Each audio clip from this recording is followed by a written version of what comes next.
లేకుండా పోయినాయి. ఈ 5 నెలలే కదా మేము పరిపాలనలో కుదురుకొని నిర్ణయాలు తీసుకొని పరిపాలన గాడిలో పెట్టి ముందుకు తీసుకెళ్తున్నాం కదా. ఈ మాత్రం కూడా చంద్రశేఖరరావు గారికి అవగాహన లేదా?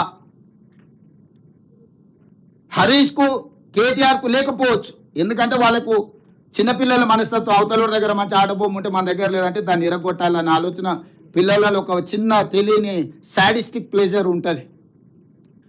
మీరు పార్కులలో పోయి చూస్తే తెలుస్తుంది, లేకపోతే స్కూల్లో పిల్లల దగ్గర మన పక్కోడి దగ్గర మంచి ఆటబొమ్మ ఉంటే వీడు దాన్ని గుంజుకోనికి ట్రై చేస్తాడు, వాడు ఇవ్వకపోతే వీడు దాన్ని పలగొట్టి వెళ్ళిపోతాడు, ఎందుకంటే నా దగ్గర లేదు వాళ్ళ దగ్గర ఎందుకు ఉండాలని.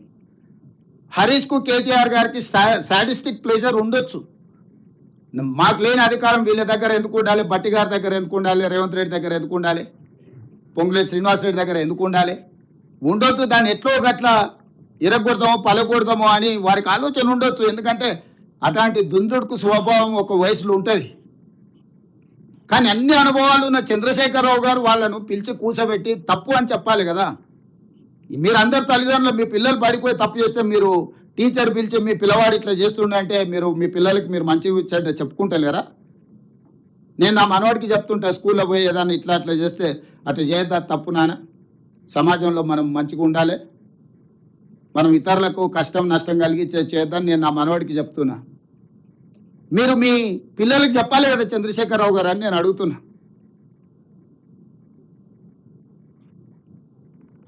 ఎటమటంగా వ్యవహరిస్తే ఇది వారికి క్షేమం కాదు, రాష్ట్రానికి కూడా మంచిది కాదు. ఎటమటంగా వ్యవహరించినప్పుడు చట్టం తన పని తాను చేసుకుంటూ పోతుంది. ఎవరు చట్టానికి అతీతులు గారు. డాక్టర్ బాబాసాహెబ్ అంబేద్కర్ పేదవాడి నుంచి ప్రధానమంత్రి వరకు ఒకే ఓటు హక్కు ఇచ్చి, ఒకే రకమైన చట్టాన్ని ఇచ్చి, ఒకే రకంగా అందరినీ దేశంలో ఉండే ప్రతి పౌరుడు సమానము అని వారు రాజ్యాంగం రాసిపోయినరు. దాన్నే మనం ఈ 75 సంవత్సరాల నుంచి అదే బైబుల్గా, అదే భగవద్గీతగా, అదే ఖురాన్గా, అన్ని మతాలు దాన్నే ఒక ఆదర్శంగా తీసుకొని, రాజ్యాంగాన్ని ఆదర్శంగా తీసుకొని ముందుకు వెళ్తున్నాము. ఈ సచివాలయాన్ని కూడా మా ఒత్తిడితో డాక్టర్ బాబాసాహెబ్ అంబేద్కర్ గారి పేరు పెట్టాల్సిన పరిస్థితి చంద్రశేఖరరావు గారికి వచ్చింది.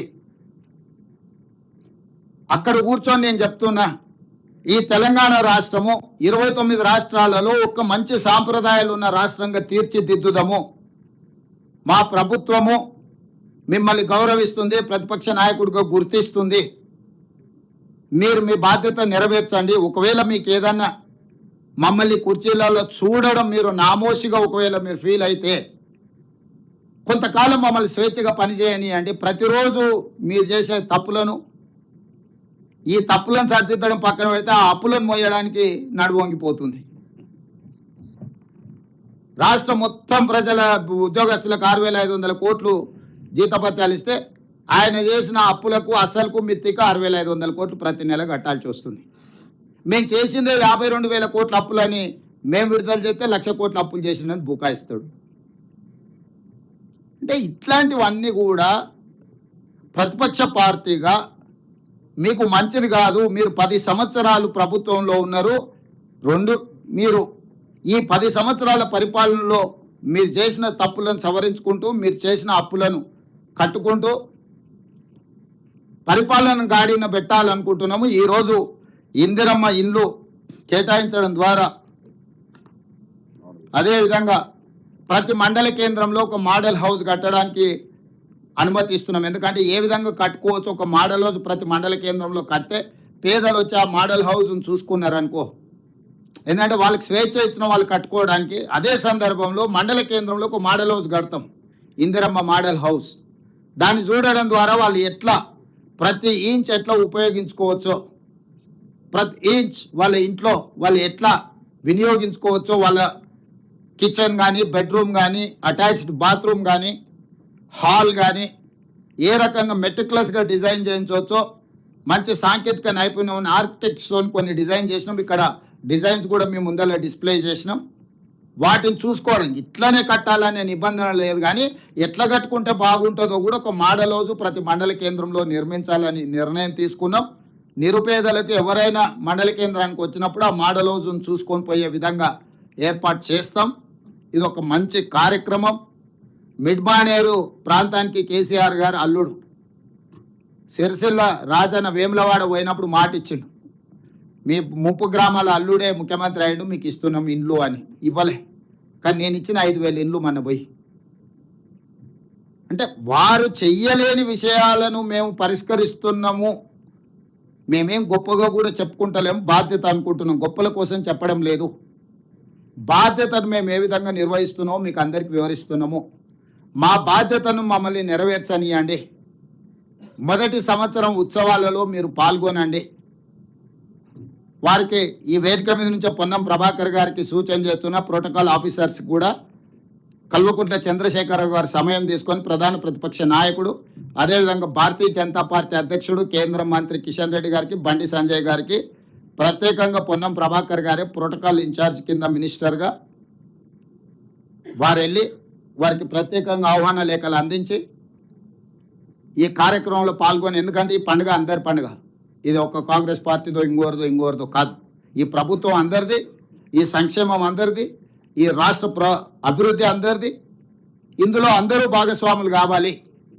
అందరినీ భాగస్వాములు కావాలని నేను పిలుస్తున్న 7, 8, 9 తారీఖుల్లో ఈ సచివాలయ ప్రాంగణం, నెక్లెస్ రోడ్డు, బుద్ధ పూర్ణిమ ప్రాంతం, ఇదంతా కూడా కంప్లీట్గా తెలంగాణ సంబరాలు జరుగుతాయి. 3 రోజులు సాయంత్రం పూట ఒక కార్నివాల్, ఒక అద్భుతమైన పండుగ వాతావరణాన్ని ఇక్కడ ఉప ముఖ్యమంత్రి బట్టి విక్రమార్క గారి నేతృత్వంలో తెలంగాణ కవులు, కళాకారులు, తెలంగాణ సంస్కృతి, తెలంగాణ పిండి వంటలు, మహిళా సంఘాల గ్రూపులు, ఇవన్నీ కూడా ఈ ప్రాంతానికి ప్రతిరోజు సాయంత్రము ఒక మంచి వాతావరణం. ఒక వనభోజనాలకు వెళ్ళినప్పుడు మనం ఎట్లాంటి వాతావరణం ఉంటుందో, ఒక బోనాల పండుగ, బతుకమ్మ పండుగ చేసుకున్నప్పుడు ఎట్లుంటుందో, దసరా పండుగకు జమ్మికి వెళ్తే ఏ విధంగా మన అందరం కలుసుకుంటామో అట్లాంటి వాతావరణం హైదరాబాదు నగరం నడిబొడ్డున సచివాలయం ముందల నెక్లెస్ రోడ్లో 7, 8, 9 అద్భుతమైన సాంస్కృతిక సాంప్రదాయబద్ధమైన కార్యక్రమాలు సాయంత్రం పూట ఉంటాయి. అందరూ ఆహ్వానితులే.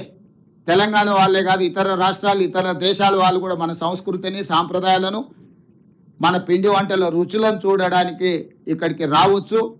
ఒక గణేష్ నిమజ్జనం జరిగినప్పుడు ఇక్కడ ఎట్లాంటి వాతావరణం ఉంటుందో అట్లాంటి వాతావరణం ట్యాంక్ బండ్ మీద ఉండాలి అని, మనందరం కలిసి పండుగ చేసుకోవాలని, ఈ పండుగ అందరిది, పండుగలో అందరూ పాల్గొనాలి, ఇంక్లూడింగ్ మీడియా మిత్రులు కూడా. మీరు కూడా మీ కుటుంబాలతో వచ్చి సాయంత్రం పూట కొంత సమయం కుటుంబానికి ఇవ్వండి.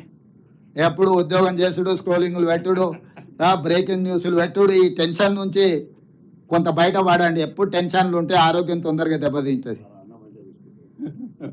వాళ్ళ కోసం కూడా ప్రత్యేకంగా కొంచెం ఏర్పాట్లు, ఒక ఏమంటారు, ఒక బాక్స్, అదే INPR ఒక సపరేట్ ఎంక్లోజర్ మీడియా మిత్రులకు కూడా సపరేట్గా పెట్టి, వాళ్ళ కుటుంబాలు వచ్చినప్పుడు వాళ్ళ కుటుంబాలకు కొంత భోజనం, కొంత వాళ్ళ పిల్లలతో వచ్చి ఉండేటట్టు ఒక ఎంక్లోజర్ పెట్టి వాళ్ళ కోసం కూడా ఒక ప్రత్యేకమైన ఏర్పాట్లు. ఎందుకంటే తెలంగాణ ఉద్యమంలో వాళ్ళు చాలా చాలా క్రియాశీలక పాత్ర పోషించారు. కాబట్టి ఆ పాత్ర ఈరోజు మీకు నిజంగా ఆ పండుగ మీ కళ్ళల్లో చూడాలని మేము అనుకుంటున్నాం. తెలంగాణ రాష్ట్ర పండుగ, తెలంగాణ సంస్కృతి ఒక పండుగ, తెలంగాణ బ్రతికే ఒక పండుగ. దీంట్లో మీరందరూ భాగస్వాములు కావాలి. ఈ పండుగ సందర్భంలో ఒక మంచి వాతావరణం సృష్టించడానికి మీ వైపు నుంచి సహకారం ఉండాలి. ఇంకా 4 సంవత్సరాలు ఉంది.